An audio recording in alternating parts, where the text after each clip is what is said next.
I'm Vin. I'm Sori. That's Booby. And Vita and Chip and Colby. All right, so we had Grunge Week, which got expanded to 2 weeks, which I'm glad because it gave us a broader palette from which to paint from. So I was happy about that. But it's time to get back to the metal. The metal. Pantera. This is Strength Beyond Strength. People were telling us to listen to this song. So we're going to listen to it. I love the title. I'm like, Strength. yes. Yeah, I know. It's, you know what? You knew I would like it or I knew it too? I knew you'd like it. Really? Yeah. Okay. Do you like it? Or is it too bland? Strength Beyond Strength? Yeah. No, I mean, but it's Pantera, so, I mean, you know. Okay. Ready? Go. There's nothing, no education, no family life. To all of us, you're straight. My job's today, get gone tomorrow, be broken up gutter. I know the opinion, a broken record. Fuck you and your college stream. Actors were stronger than all. You're working for perfect price, perfect class, perfect name, and some healthy. To legalize coming up Christian streets, I'm making a fortune. You're muscling down, naive and gross. I'm bold, red and dry. Dig down, stronger than all.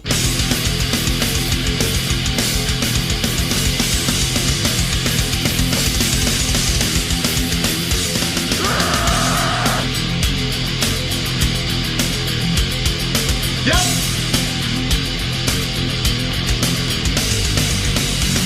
System of fear, cripple America. My dream, my fucked, impaled stronger than all.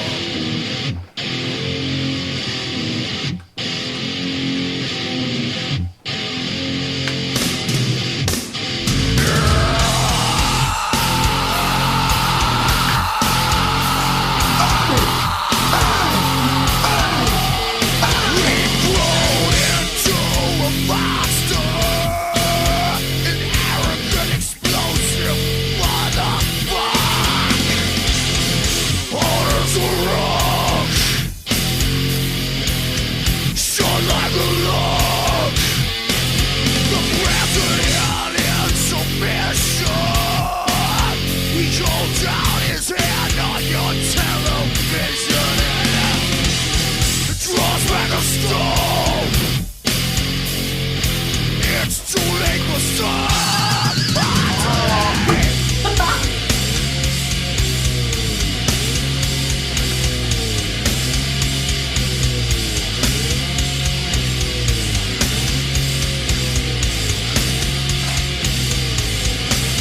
Freaking dive back there, ladies and gentlemen.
That better have been it. Was that it? You mean just that it ended so abruptly? Yeah. Is that a bad copy?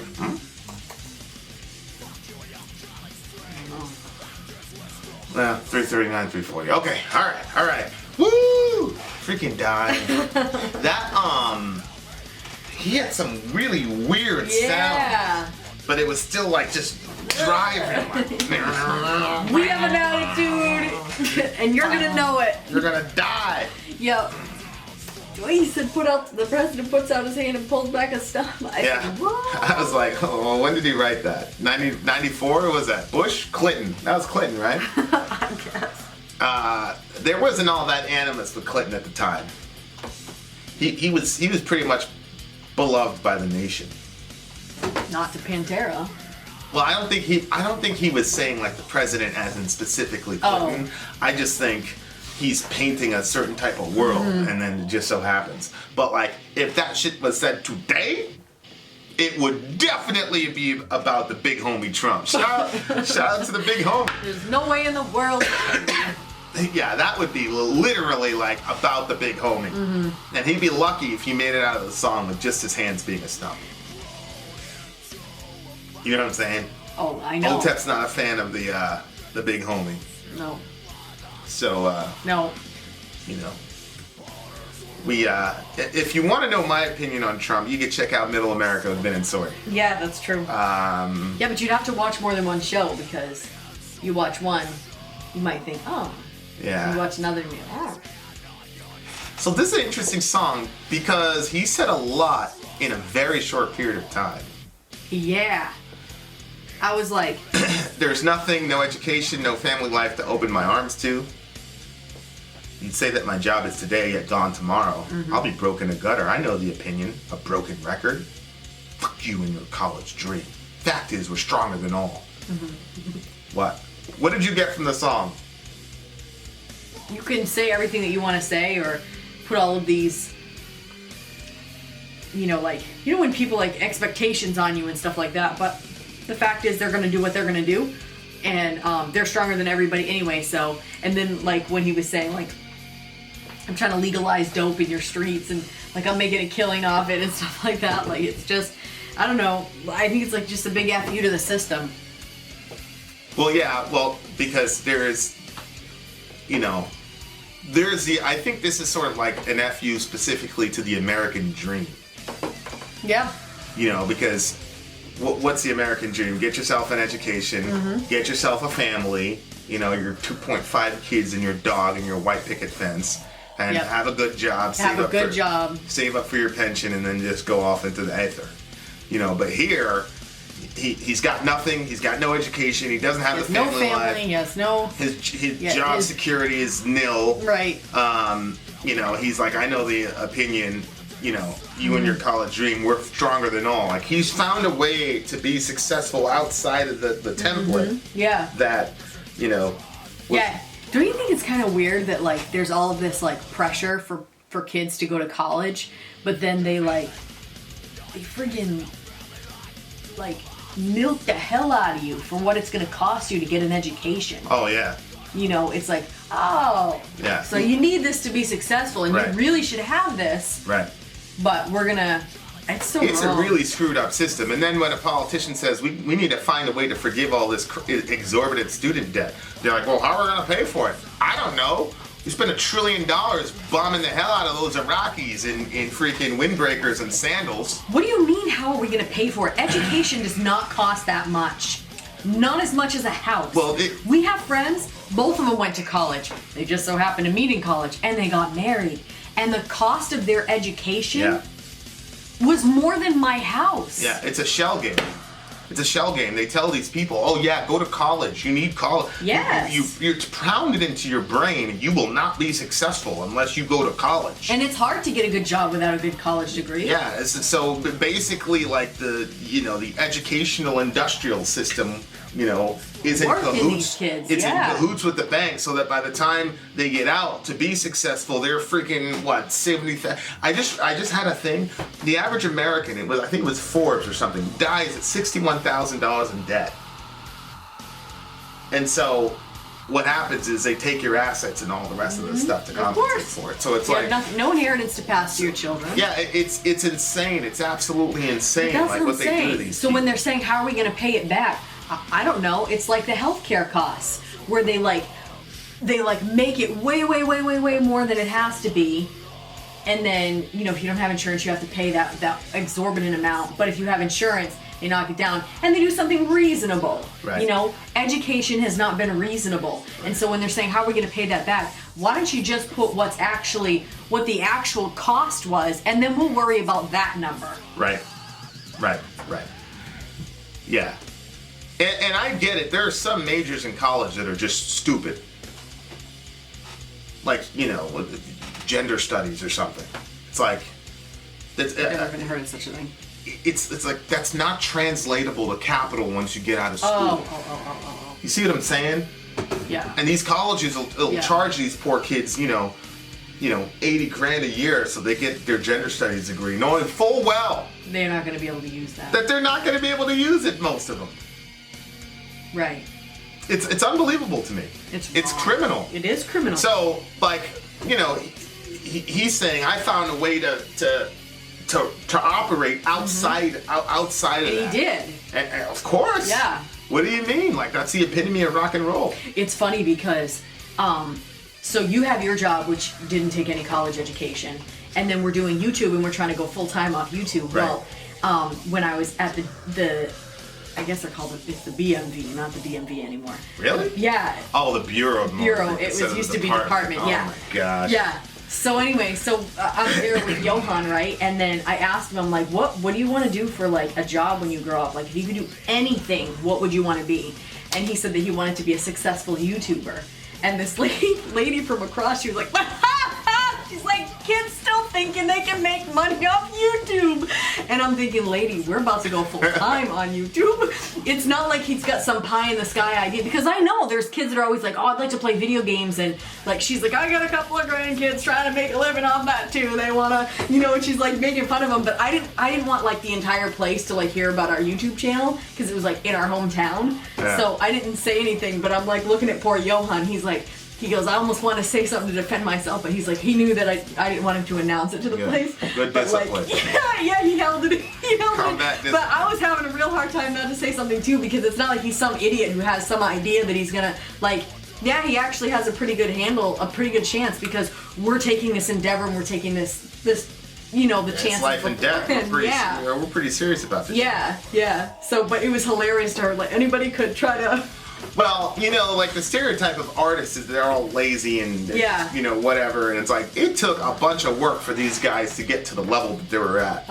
It took a bunch of work for Dime to be able to put those sounds together in a coherent fashion. Like, what we're seeing these guys do is insane amount of work. It's just not the book work that we're used to. Right. So they're not going to get the credit for being a doctor in metal. It's like, I'm a doctor in metal. Okay. No, you're right. They've affected millions of people. You're absolutely correct, because when people go to college, like all of those hours, like everybody knows, oh, it was this many semesters, oh, I did this many years or whatever. But like an artist that has been working for years, like underground before they pop off on the top and people, you know, actually hear their music and they get popular. And then to separate themselves from the trillions of other artists. Yeah. But when people see that, like people just look at it as, oh, you just kind of came out of nowhere, not factoring in the years of blood, sweat, and toil that went into that thing. Yeah, these guys are you know, they've got a doctorate for sure, but you know, the people who benefit from the construction of the quote-unquote American dream are not going to recognize that. Right. Because they have a vested interest in keeping the template the same. Yeah. Because that's how they generate their income. Absolutely. You're working for perfect bodies, perfect minds, and perfect neighbors. But I'm helping to legalize dope on your pristine streets. See these. I'm making a fortune. While you're doing this, look what I'm doing. Yeah. Yeah, like you're trying to have, you know, the little manicured lawns, and I was looking at, you know, when I was assignment in Houston, I was looking at a couple places, and like one of them, your lawn had to be a certain, and you know me, I'm like, get the fuck out of here, I'm doing that shit. They'll fine you. Yeah, it's like weird, like you're gonna tell me what to do on my lawn, and I'm paying this more. Get the fuck out of here. I'll look at you people. But it's funny, like, I'm helping to legalize dope on your pristine streets. Right. It was in 94 that the freaking Just Say No was in full effect. And freaking, all the other dumbness that, Yeah. Which, of course, I don't want our kids hooked on drugs or anything like that. But the like Stepford neighborhood, the attempts to make everything all clear cut and pristine and all that. Yeah. And I've always been turned off by that stuff. Yeah. And I came up in a nice neighborhood where we didn't have you weren't required to cut your lawn to a certain length, but you didn't need to have those you didn't need to have somebody going around with a ruler. Like, you knew you wanted to have a nice place in the neighborhood, so you did. Well, yeah, there are different ways to penalize people. So, like, in that community thing I was looking at in Houston, they would, like, financially penalize them. But, your culture, they could socially penalize you by judging you and talking shit about you behind your back and all the other stuff. And if you care about that type of thing, then it's worse than a fine on your, whatever. It's just, that whole system's always been crazy to me. I've always been like, what's wrong with you people? Yeah. It's insane. But you were like that, but then, living around me makes it impossible to function that way. You lose your mind, or more of it. I was like, my mom was over last night, and you and Dorian were in there playing Madden, and it was 10:30, and you guys were yelling, "Yeah, you bombed!" All this yelling. My mom was in the bathroom taking a shower. I peek out the curtain. I said, I just settled it in my heart that we are not going to be good neighbors ever. So we're never going to wake up early enough to shovel the snow for our neighbors next door, and we're never going to be quiet enough for our other neighbors to go to sleep at night. I just had to settle it. But that's, like, difficult for me because, like, the way I came up, like, there's certain social things that you do and you don't do, and it's just... Yeah. not happening. It just got really awkward. Why did you not say anything? No, I'll just listen to you. We've grown into a monster, an arrogant, explosive motherfucker, hard as a rock, shut like a lock. Finally, the president in submission. He holds out his hand on your television and draws back a stump. It's too late for some. Far too late. Yeah. This is a takeover of the Outsiders. Yeah. It's like a dystopian. The second half of the song is kind of like a dystopian universe where it's like there's too many of them and they take over, and the president has to come on TV and says, "Pantera and their fans are taking over the world." Yeah. Yep. It's like which you know what's funny? What? Is that Phil wouldn't want to live in a country where him and Pantera fans take over the world. See, there's a certain symbiosis that Outsiders have with the collective, and the reason is that people who run the collective are much better at creating stable societies. So you get these people that call themselves anarchists, but they don't want anarchy. You know these like suburban Antifa kids, walking around talking about they want anarchy. They've never been to the hood. Right. You know what anarchy is? Dudes, 5 or 6 dudes show up around one guy, and everybody pulls out their box cutters and says, "If you don't give me your iPhone, I'm gonna slice you to death. I'm gonna eat your food," is what they used to say. Eat your food. That means they would cut you from here to here and give you $1.50. $1.50 is 150 stitches, by the way. That's there you go. You want anarchy. The only people that want anarchy are people who have never actually experienced any type of crime. So you grew up in the suburbs. So you were able to say, "Fuck the cops," because they kept messing with you when you were trying to smoke a joint or whatever. But you don't understand how evil and violent and horrible human beings are, and how horrible they can be. So here you are talking about you want anarchy. Right. Go to the hood. Wow. Go down Baychester Avenue. Go through the Edenwald projects for a little bit. Tell me you don't want some sort of police force. And I know there's always that thing that we were watching. What is it? Criminals Gone Wild. Yeah. Like they were all saying fuck the police. Of course. But then they were like, well, not the bad ones. Like later on. Well, some of them were saying not the bad ones. Yeah. But again, the people saying fuck the police were the criminals. They were the stick-up kids. Of course the stick-up kids are going to say fuck the police. Yeah, but even the criminals were saying, well, I mean, not the bad ones. Well, yeah, I mean, some of them that were more reasonable. You know what I'm saying? Yeah. But that older one, the 50-year-old, did he say that? Well, yeah, the 50-year-old was very, very reasonable. Yeah. And he was saying, like, if you don't do dirt and then you call the cops on someone, you're not snitching. Snitching is when you're with a bunch of dudes and you guys are all doing dirt and then you turn on the people to escape jail time. That's snitching. Oh. So, which is, he's right.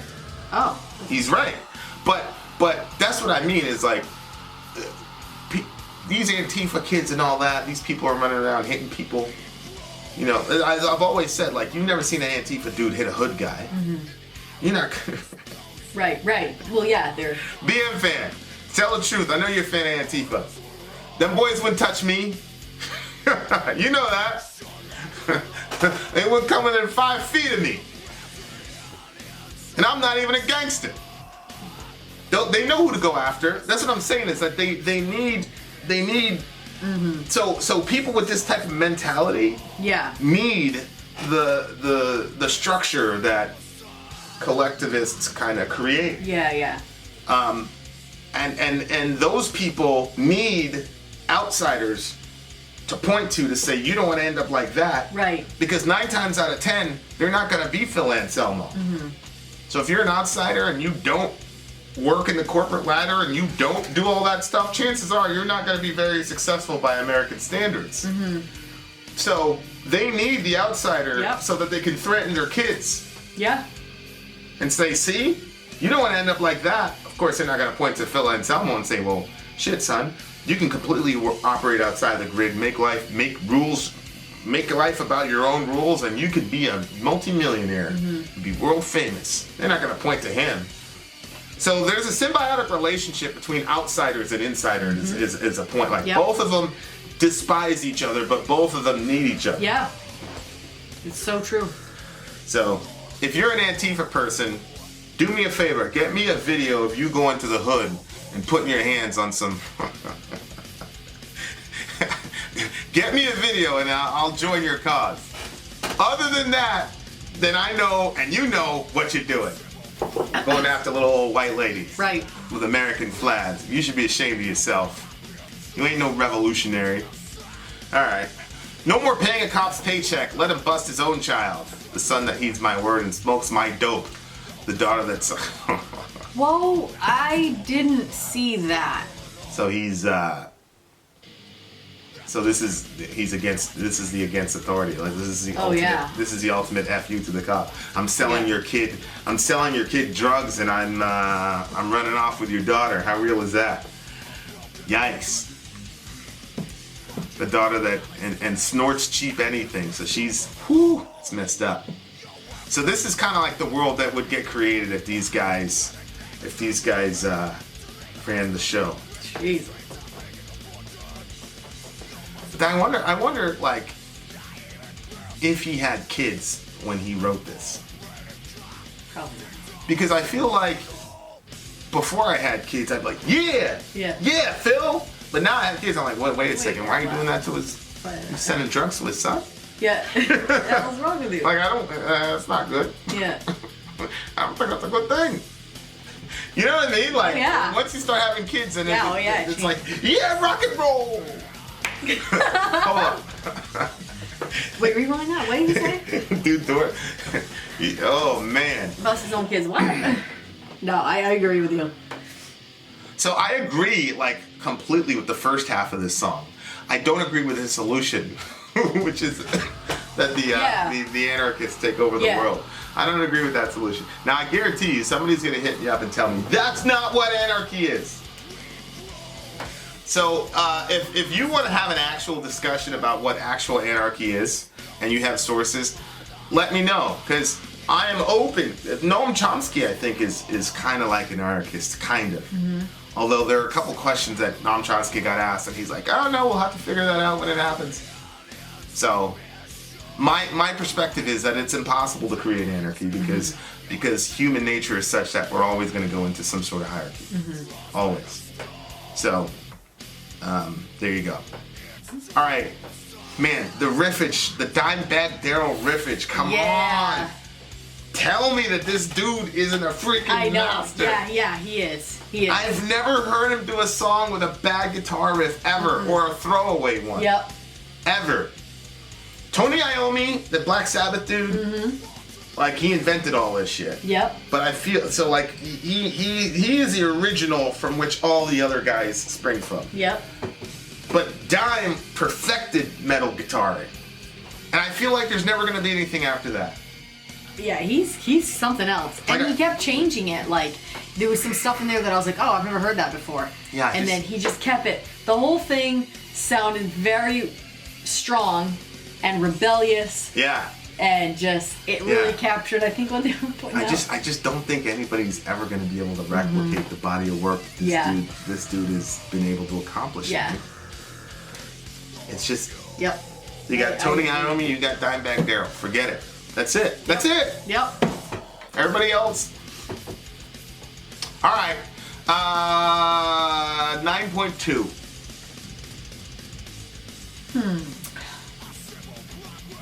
Nine. Solid score.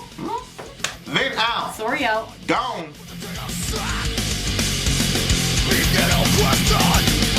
I'm such a strength. No dissension.